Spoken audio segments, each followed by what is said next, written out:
నమస్తే, welcome to Leo. నేను మీ జగన్. ఆంధ్రప్రదేశ్ రాజధాని ఏది అంటే గత 5 ఏళ్ళు 2019 నుంచి 24 దాకా ఏమో తెలియదు అని చెప్పి దాని మీద రకరకాల జోక్స్ వినిపి అయితే కూటమి ప్రభుత్వం వచ్చిన తర్వాత శాశ్వత రాజధాని అమరావతి అని చెప్పేసి డిక్లేర్ కూడా చేసేస్తున్నారు. దీనికి సంబంధించి ఇప్పుడు పార్లమెంట్లో కూడా బిల్లు పెట్టేటువంటి సమయంలో వాస్తవానికి 2019-24 దాకా వైఎస్ జగన్మోహన్ రెడ్డి మూడు ముక్కలాటలు ఆడి ఏదైతే వైజాగ్, విజయవాడ, కర్నూలు అని చెప్పి మాట్లాడినటువంటి వైఎస్ జగన్మోహన్ రెడ్డి తర్వాత సకల శాఖ మంత్రి అయినటువంటి ఒక సజ్జల రామకృష్ణారెడ్డి లేదు మూడు ముక్కలాటలు వద్దు, అమరావతి ముద్దు అని చెప్పేసి తనకు తాను చెప్పి జగన్మోహన్ రెడ్డి కూడా అదే అనుకుంటున్నాడని చెప్పాడు. ఇప్పుడు మళ్ళీ కట్ చేస్తే పార్లమెంట్లో బిల్ పాస్ అవ్వడానికి పార్లమెంట్లో కొంత ప్రొసీజర్ నడుస్తున్నటువంటి టైంలో మళ్ళీ అమరావతిపై జగన్మోహన్ రెడ్డి విషం చల్లుతున్నాడు. వాస్తవానికి అమరావతి రాజధాని అని చెప్పి వాళ్ళే ఒప్పుకొని గతంలో ఎప్పుడైతే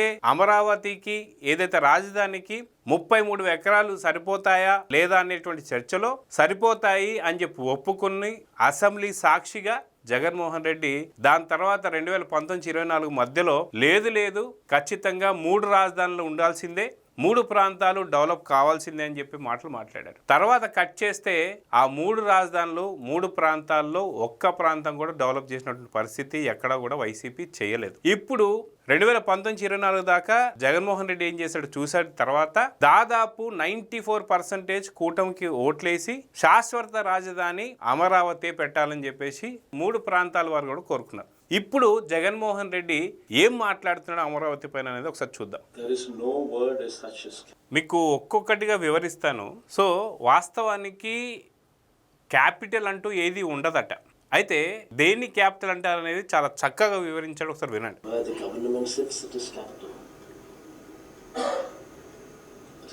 The most important thing what one should be understand, what one should be aware of it. Tomorrow you are the chief minister, you sit in a particular place. The entire ministers of yours will also come and join you there. And because you are ministers also there, your HODs and their HODs and their secretaries would also join there. And the functionality would happen from there.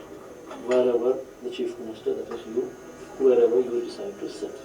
That is the constitution. So, Jaganmohan Reddy ఏం చెప్తున్నాడంటే where the chief minister sits there is a capital అంటే ముఖ్యమంత్రి ఎక్కడ కూర్చుంటే అదే రాజధాని అట. ముఖ్యమంత్రి ఎక్కడ కూర్చుంటే అక్కడికి అందరు మంత్రులు వస్తారు. ఆ మంత్రులకు సంబంధించినటువంటి ఒక హెచ్ఓడీస్ కానీ వారి హెచ్ఓడీస్ కానీ వారికి సంబంధించిన సెక్రటరీస్ కానీ ప్రతి ఒక్కరు కూడా ఉంటారు. కాబట్టి ఎక్కడ ముఖ్యమంత్రి కూర్చుంటే అదే రాజధాని అని చెప్పేసి వైఎస్ జగన్మోహన్ రెడ్డి గారు చెప్తున్నారు. వాస్తవానికి వైఎస్ జగన్మోహన్ రెడ్డి గారు 2019-24 మధ్యలో 3 క్యాపిటల్స్ అనేసి అన్నారు. అటు అమరావతి కావచ్చు, అదేవిధంగా చూసుకుంటే వైజాగ్ కావచ్చు, అదేవిధంగా చూసుకుంటే కర్నూలు కావచ్చు. అంటే జగన్మోహన్ రెడ్డి 3 చోట్ల ఒకేసారి కూర్చోవాలనుకున్నాడా? అంటే జగన్మోహన్ రెడ్డి ఎక్కడ కూర్చుంటే అక్కడే రాజధాని అని చెప్పేసి అన్నాడు. కాబట్టి 3 చోట్ల ఒకేసారి ఎలా కూర్చుంటాడు అని ఏపీ ప్రజలకి ఇప్పుడు ఒక పెద్ద అనుమానం క్రియేట్ అయింది. అయితే 3 రాజధానులు తర్వాత వద్దనుకున్నాడు. కర్నూలు రాజధాని ఏదైతే ఉంటుందో న్యాయపరంగా దాని ఒక రాజధాని చేద్దాం అనుకున్నాడు. కానీ కర్నూలుకి సంబంధించి సుప్రీంకోర్టుకు వెళ్ళి లేదు నేను ఎటువంటి బెంచ్ నేను కోరుకోలేదు, నేను ఏది అడగలేదని చెప్పేసి అన్నాడు వైఎస్ జగన్మోహన్ రెడ్డి. అదేవిధంగా ఇంకేం మాట్లాడి చూద్దాం. The fact is, what Chandrababu Naidu is doing is, he is building the capital, so-called capital, in a river basin. So Chandrababu Naidu గారు అనుకున్నట్టు సో కాల్డ్ క్యాపిటల్ అట. అంటే రాజధాని అనుకున్నటువంటి ఒక అమరావతి మహిళల్ని వేశ్యలుగా చూపించినటువంటి ఒక మీ ఛానల్ మీరు నిజంగా దాన్ని ఒక రాజధాని కానీ ఇప్పటికి కూడా మీరు ట్రీట్ చేయడంలా. అందుకే జగన్మోహన్ రెడ్డి గారు ఏమంటున్నారంటే సో కాల్డ్ క్యాపిటల్ అంటున్నాడు.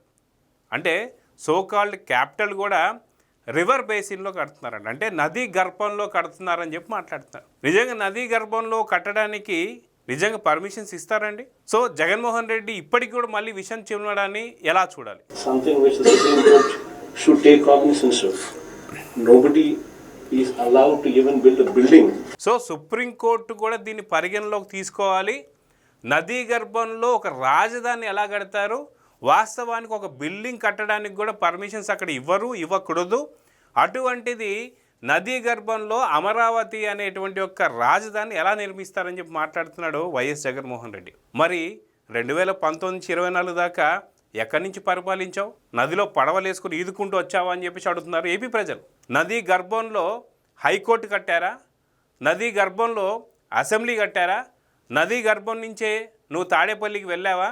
నదీ గర్భానికి నువ్వు తాడేపల్లి నుంచి పడవలేసుకుని వచ్చావా అని చెప్పేసి ఏపీ ప్రజలు అడుగుతున్నారు. గతంలో కేతిరెడ్డి వచ్చేసి పులసలు పెంచుకోవచ్చు అన్నాడు. అంతకుముందు అమరావతి మొత్తం మునిగిపోయిందని చెప్పి అంబటి రాంబాబు అన్నాడు. ఇప్పటికీ కూడా అమరావతిపై విషాన్ని కక్కుతున్నారంటే వీరిని ఎలా చూడాలి? అంటే 151 స్థానాల నుంచి 3 ప్రాంతాల వాళ్ళు కూడా 11కు పరిమితం చేసిన తర్వాత, మాకు 3 రాజధానులు వద్దు అని చెప్పేసి అన్న తర్వాత, అమరావతి ముద్దు అని చెప్పి మీరు కూడా అన్న తర్వాత, ఇప్పుడు మళ్ళీ మాట మార్చడాన్ని మనం తిప్పడాన్ని ఎలా చూడాలి? In a river basin, whereas here Chandrababu Naidu is conceiving a city in a river basin. I do not know where the fuse and the plug is. So we do not know where is the fuse and plug is అంటున్నాడు. అంటే ఎంతటి హేళన! ఒక రాష్ట్ర ముఖ్యమంత్రిని పట్టుకొని మతిస్థిమితం సరిగ్గా లేదన్నట్టు మాట్లాడుతున్నట్టుంటే ఏం మాట్లాడాలి? సో దీని గురించి మీరేమనుకుంటున్నారు? ఇంకా ఏమన్నాడు? One should seriously consider this aspect is the most important. Another important aspect, if one were to be building a camp, were to be interested in this area, then the best thing is not in Amaravati. See, Vijayawada is here, Guntur is here, Amaravati is 40 kilometers from Vijayawada, 40 kilometers from Guntur, in a virgin land, in a river basin, which does not have electricity, which does not have power, which does not have roads, which does not have water, which does not have anything. So ఏం మాట్లాడుతున్నాడంటే విజయవాడ నుంచి 40 కిలోమీటర్లు, గుంటూరు నుంచి 40 కిలోమీటర్లు, ఇలాగా విజయవాడని గుంటూరుని వదిలిపెట్టి అమరావతిలోనే ఎందుకు కట్టాలి, అది నది గర్భంలో ఎందుకు కట్టాలని చెప్పి మాట్లాడుతున్నాడు. మరి అదే విధంగా చూసుకుంటే అమరావతి రాజధానిగా ప్రజలందరూ ఒకవేళ కాదు అంటే కొడతారని సంగతి తెలిసి అమరావతి రాజధానిగా పెట్టాలని చెప్పి గతంలో 2019-24 ఒప్పుకొని, కానీ 3 ముక్కలు ఆటలు ఆడాలని చెప్పేసి అనుకొని అమరావతి నుంచి వైజాగ్కి ఎన్ని కిలోమీటర్ల దూరం ఉంటుందండి మీరు చెప్పండి? దాదాపు 500-600 కిలోమీటర్లు. ఇక్కడ వైజాగ్ నుంచి ఇటు వచ్చేసరికి కర్నూలు ఎన్ని వందల కిలోమీటర్లు ఉంటుందండి? మళ్ళీ కర్నూలు నుంచి మళ్ళీ అమరావతి ఎన్ని వందల కిలోమీటర్లు ఉంటుంది? అంటే 40 కిలోమీటర్ల దూరంలో ఒక రాజధాని ఏర్పాటు చేయడం అనేది తప్పయిందా? గతంలో 2019-24 దాకా ఇన్ని వందల కిలోమీటర్లు అంటే రాష్ట్రంలో పూర్తి నలుమూలలు తిరిగినా సరే తప్పు లేదా? అంటే నీకు జస్టిస్ ఏదైనా కావాలంటే అమరావతి నుంచి నువ్వు మళ్ళీ ఎక్కడికి వెళ్ళాలి? కర్నూలుకి వెళ్ళాలి. నీకు ఏదైనా రాష్ట్రపరంగా లేకపోతే ఏదైతే ఆర్థిక పరంగా క్యాపిటల్ సిటీ ఏదైతే ఉందో అక్కడికి వెళ్ళాలనుకోండి, మీరు ఎక్కడికి వెళ్ళాలి? మళ్ళీ వైజాగ్కి వెళ్ళాలి. మళ్ళీ మీకు సంబంధించి ఏదైతే అసెంబ్లీ కానీ ఇవన్నీ కూడా జరగడానికి ఎక్కడికి వెళ్ళాలి? మళ్ళీ అక్కడి నుంచి అమరావతికి వెళ్ళాలి. ఇలాగ మాట్లాడినటువంటి వైఎస్ జగన్మోహన్ రెడ్డి ఇప్పుడు మళ్ళీ అమరావతిపై విషం కక్కుతున్నాడు. అయితే దీనికి సంబంధించి ఒక బెస్ట్ ఎగ్జాంపుల్ చూపిస్తా. అమరావతిపై ఇప్పుడు ఇంత విషం కక్కుతున్నట్టు వైఎస్ జగన్మోహన్ రెడ్డి వాస్తవానికి ఏం జరిగింది, అసలు వీళ్ళు అమరావతిని ఒప్పుకున్నారా లేదని నీకు చాలా సాక్ష్యాధారాలతో మీకు చూపిస్తా. వైసీపీకి సంబంధించి మీ అందరికీ కూడా తెలుసు, గతంలో వైఎస్ జగన్మోహన్ రెడ్డి గారు యలహంక ప్యాలెస్లో ఉంటుంటే, వాస్తవానికి ఇందాక జగన్మోహన్ రెడ్డి గారు చెప్పినట్టు where the chief minister sits there will be a capital అని వాస్తవానికి ఆంధ్ర ప్రజలు చాలా అదృష్టం చేసుకున్నారు. ఎందుకు అంటే ఏపీ అనేది ఒక రాష్ట్రంగా పెట్టుకొని ఎక్కడైతే చీఫ్ మినిస్టర్ కూర్చుంటాడో అక్కడే రాజధాని అన్నప్పుడు మనకి యలహంక రాజధాని అంటే అంతేగా. సో వీళ్ళ సకల శాఖ మంత్రి అమరావతి రాజధాని గురించి ఏం మాట్లాడో ఒకసారి మీకు వినిపిస్తారు. సో ఈ 10 years లో రాజధాని కంప్లీట్ అవుతే మీరు దాన్ని చేసేది మార్చేది ఉండదు. రాజధాని ఉంది కదా, ఇప్పుడు సెక్రటేరియట్ ఉంది, అసలు కొత్తగా కట్టకపోతే సరిపోతుంది. ఆయన ఉన్న దాంట్లో నడుపుకుంటే. అయితే ఇక్కడ సజ్జల రామకృష్ణారెడ్డి ఏమంటున్నాడంటే అన్నీ ఉన్నాయి కదా అమరావతిలో, ఇక ఏది కట్టకపోతే చాలని చెప్పేసి వీళ్ళ సకల శాఖ మంత్రి చెప్తున్నాడు. ఆయన ఏమంటున్నాడు, నదీ గర్భంలో కట్టారు, అసలు దీన్ని రాజధాని ఎలా అంటారు అని చెప్పేసి అంటున్నాడు. గుంటూరులోనో విజయవాడలోనో కట్టారని చెప్పి కొత్తగా ఇంకో ప్రతిపాదన తీసుకొచ్చాడు. అంటే వైజాగ్ కర్నూలు 2 మర్చిపోయాడు. ఇప్పుడు కొత్తగా ఏంటంటే అటు గుంటూరు వాసులకు కావచ్చు, ఇటు విజయవాడ వాసులకు కావచ్చు, అంటే ఇక్కడ ల్యాండ్ ఎక్విజిషన్ చేసి దాన్ని అసెంబ్లీ సాక్షిగా వైఎస్ జగన్మోహన్ రెడ్డి గారు ఒప్పుకొని, ఇప్పుడు ఎక్విజిషన్ అంతా అయిపోయిన తర్వాత గతంలో ఇదే వైఎస్ జగన్మోహన్ రెడ్డి గారు ఇతర ప్రాంతాల నుంచి తీసుకొచ్చిన రౌడీలని వాళ్ళని తీసుకొచ్చేసి ఇక్కడ ఏదైతే అమరావతికి సంబంధించిన ల్యాండ్లు ఇచ్చిన దాంట్లో వేరే ప్రణాళికలు అన్నీ కూడా వదిలిపెట్టి అక్కడ ల్యాండ్లు ఏదైతే సెంటు భూములు ఇచ్చేసి అందరికీ కొట్లాడి పెట్టాలని చూశాడు. కానీ అది కుదరలా. ఇప్పుడు విజయవాడ లేదా గుంటూరు అటు సైడ్ పెట్టండి, ఇటు సైడ్ ఎందుకని చెప్పి మాట్లాడుతున్నాడు. ఇప్పుడు నదీ గర్భంలో ఉన్నట్టు గుర్తొచ్చింది వైఎస్ జగన్మోహన్ రెడ్డి గారికి. సో సకల శాఖ మంత్రి ఇంకేమన్నాడో చూద్దాం. రన్ అవుతుంది కదా, రన్ అయింది కదా 5 years. సో కాబట్టి కొత్తగా అవసరం లేదు అంటారు. సో ఒక అట్రాక్టివ్ క్యాపిటల్ ఏదో ఉండాలి కదా. హైదరాబాద్ తెలంగాణ కదా, చెన్నై తమిళనాడు అనుకుంటున్నాం, బెంగళూరు మనకేంటి, అమరావతి ఉంది కదా మనకు. సో అట్రాక్టివ్ క్యాపిటల్ ఏదో ఒకటి ఉండాలి కదా అని చెప్పేసి యాంకర్ అడిగినప్పుడు ఎందుకు మనకు ఉందిగా, అమరావతి ఉందిగా అని చెప్పి సకల శాఖ మంత్రి చెప్తున్నాడుగా. సో అప్పుడు ఒక అట్రాక్టివ్ క్యాపిటల్ అయింది. ఇప్పుడు సజ్జల రామకృష్ణారెడ్డి మాట్లాడిన మాటలు కూడా మనం చాలా క్లారిటీగా విన్నాం. కానీ వైఎస్ జగన్మోహన్ రెడ్డి గారు ఏం మాట్లాడుతున్నారు, ఇప్పుడు నదీ గర్భంలో ఉందంట, పడవల్లో వెళ్ళాలంట. గతంలో ఎవరో అంబటి రాంబాబు గారు ఎవరో వైసీపీ అధినేత చెప్పారు, ఏంటి అమరావతికి వెళ్ళాలంటే పడవల్లో వెళ్ళాలని. అదేవిధంగా పులస చేపలు పెంచాలని చెప్పి కేతిరెడ్డి చెప్పడం. కానీ సకల శాఖ మంత్రి సజ్జల రామకృష్ణారెడ్డి వచ్చి లేదు లేదు 3 రాజధానులు వద్దు, అమరావతి ముద్దని చెప్పేసి ఇక్కడ సకల శాఖ మంత్రి చెప్తున్నాడు. అమరావతి ఉంది, అమరావతి నుంచి జగన్మోహన్ రెడ్డి ఎక్కడి నుంచి రూల్ చేశారు, వీళ్ళంతా ఎక్కడ కూర్చున్నారు విన్నారా?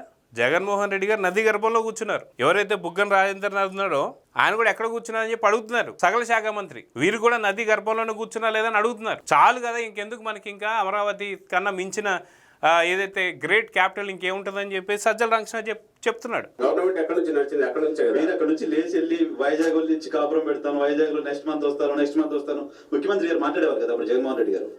రావాలండి, అది అనౌన్స్, అదే రహస్యం కాదు కదా. ఇక్కడ నుంచి పోయినప్పుడు లెజిస్లేటివ్ క్యాపిటల్ ఇది ఉంటుంది, అక్కడికి మూవ్ అవుదాం అనుకున్నారు. అక్కడికి మూవ్ అవుదాం అనుకునేది కాలే. లెజిస్లేటివ్ క్యాపిటల్ ఏదైతే ఉంటుందో అది ఇంకో ప్రాంతంలో ఇవన్నీ కూడా చెప్పారు. కానీ అదంతా అవ్వలేదు, కుదరలేదు. కాబట్టి మాకు ఈ క్యాపిటల్ అమరావతి చాలని చెప్పి చాలా స్పష్టంగా చెప్తున్నారు సజ్జల రామకృష్ణారెడ్డి. ఎలక్షన్స్ అయిపోయి నిజంగా వచ్చింటే అక్కడికి ఇది డెవలప్ అయ్యేది. ఈ వేళకు రైతుల ప్లాట్లన్నీ పూర్తి చేసేవాళ్ళం. రోడ్డు ఎవరు వేసింది, మేము వేసాము. బైపాస్ రోడ్డు ఇక్కడ నుంచి వెస్ట్రన్ బైపాస్ ఏదైతే కనెక్ట్ చేస్తుందో మెయిన్ లైఫ్ లైన్ లాంటిది అది మనం వేసాం. ఇప్పుడు మేము మా హయాంలో వేసింది అది. ఓకే. సో ఏదైతే మెయిన్ రోడ్ ఉంటుందో అది మేమే వేసామని చెప్పేసి అంటున్నాడు. ఎక్కడికి, నది గర్భానిక అని అడుగుతున్నారు ఏపీ ప్రజలు. ఆయన అంతకుముందు ఎప్పుడు ప్లాన్ చేయలేదు. అలాగే కరకట్ట ఆయన ఇంటి ముందు రోడ్డు కూడా జగన్మోహన్ రెడ్డి గారు మొదలు పెట్టారు. ఎక్కడి నుంచి పోయినా అది బాటిల్ లెక్కలాగా ఉండేది, సింగిల్ రోడ్డు. సో విన్నారు కదా, సజ్జల రామకృష్ణారెడ్డి ఏమో అమరావతి ముద్దంటున్నాడు. మొన్నటిదాకా అవును అమరావతి తప్ప మనకి ఇంకేది వద్దన్నారు. ఇప్పుడు పార్లమెంట్ స్థాయిలో బిల్లు కాబోతున్న టైంలో జగన్మోహన్ రెడ్డి వచ్చేసి విషం కక్కుతున్నాడు. ఎలా చూడాలి? ఇప్పటికే 2019లో 151 సీట్లు ఇచ్చినటువంటి యొక్క ఆంధ్ర ప్రజలు మీకు బుద్ధి చెబుతూ 3 ముక్కలాటలు వద్దు, అమరావతి ముద్దన్న తర్వాత 11 స్థానాలకు పరిమితం అయిన తర్వాత కూడా ఇలాంటి విషయం కక్కుతున్నారు అంటే ఖచ్చితంగా రాజకీయ భవిష్యత్తు ఉండదు, ఇక రాజకీయ సమాధి అని చెప్పేసి ఏపీ ప్రజలు ఇప్పటికే తేల్చి చెప్పిన తర్వాత కూడా చేస్తుంటే ఖచ్చితంగా ఇక రాజకీయ సమాధేన వైసీపీకి అనే దాని గురించి అందరు చర్చించుకుంటున్నారు. మొత్తానికి మీరు ఏమనుకుంటున్నారు వైఎస్ జగన్మోహన్ రెడ్డి మాటల మీద అనే దానిపైన కామెంట్స్ రూపంలో తెలియజేయండి. నమస్తే. Please subscribe to Leo news for more videos.